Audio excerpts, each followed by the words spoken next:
Bonjour Brigitte Fanny. Bonjour Laurent. Merci de venir nous parler du Tour de France cycliste Eh qui oui, sillonne une fois n'est pas effectivement coutume. notre beau territoire.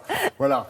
Pourquoi, tout simplement, dans cette page santé, pourquoi? Parce que il y a toute une opération effectivement de dépistage et de lutte contre l'hépatite qui a été engagée en même temps que les coureurs sont partis sillonner les routes de France. Effectivement, une opération qui s'appelle du bruit contre l'hépatite C, parce que les spécialistes nous disent qu'en France, 75 000 personnes sont porteuses du virus de l'hépatite C, mais ne le savent pas.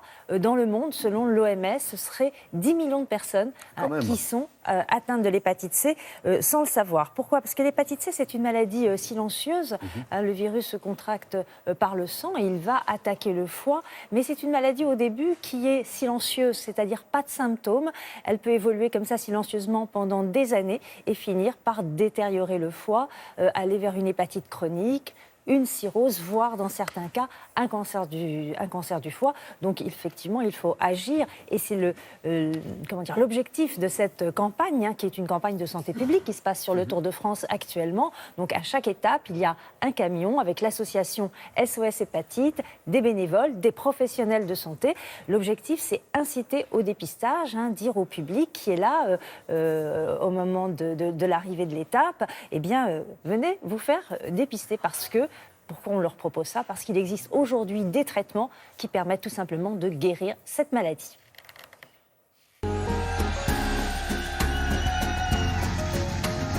Faites du bruit contre les hépatites! L'emblème de la campagne, c'est du bruit contre l'hépatite C. En fait, aujourd'hui, on dit que toute personne adulte doit se faire au moins une fois dépister dans sa vie pour l'hépatite C.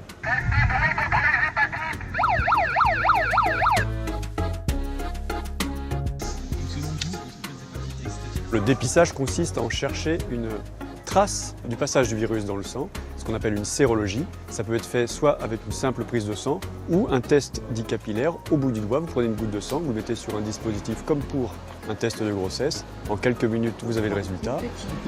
Une seule barre, le test est négatif. 2 barres, le test est positif. Vous avez été en contact avec le virus. Aujourd'hui, je me suis fait dépister car on m'a dit qu'il existait un risque par rapport au tatouage. Et donc, je voulais savoir si j'étais clean en fait sur l'hépatite C. Au niveau des résultats, voilà. Là, je peux vous dire qu'avant avril 2019, vous n'avez jamais rencontré le virus de l'hépatite C. Voilà. Dans tous les cas, c'est 100% de chance d'une bonne nouvelle. Soit vous n'avez jamais été en contact avec le virus, soit vous avez été en contact et vous pouvez guérir. Voilà, on va regarder votre test. Le résultat est donc négatif.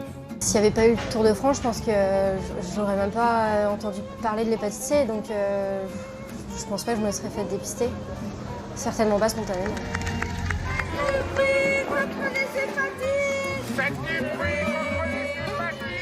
Depuis quelques années, en France, tous les patients qui sont infectés par le virus, c'est-à-dire qui ont la présence du virus dans le sang, peuvent être traités. C'est un traitement qui est très bien toléré et très efficace. Et aujourd'hui, le traitement dure entre 8 et 12 semaines et guérit dans plus de 95% déjà infectés.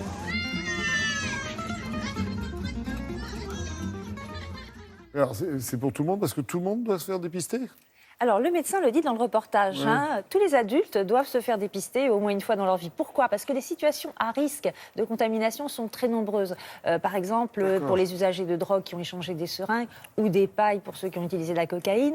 Mais toutes les personnes qui se sont faites opérer avec une transfusion dans les années 60 à 90 aussi ont intérêt à se faire dépister. Les personnes qui ont un tatouage, un piercing, toutes ces situations à risque sont tellement nombreuses qu'effectivement, les médecins disent, allez, les adultes, faites-vous dépister au moins une fois contre l'hépatite C. Une maladie d'ailleurs que la France espère éradiquer en 2025 et c'est un objectif atteignable.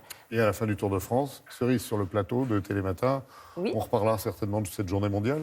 Effectivement, l'arrivée du Tour de France correspond avec la journée mondiale contre les hépatites. Et si vous voulez en savoir plus sur ces étapes, eh bien, rendez-vous sur notre site internet, à la rubrique santé. Vous verrez donc en quoi consiste toute cette campagne contre l'hépatite C. Voilà, et cette journée mondiale, ça sera le 28 Le 28 juillet, arrivé sur les Champs-Élysées. Ça marche. Merci beaucoup, Brigitte Fanny.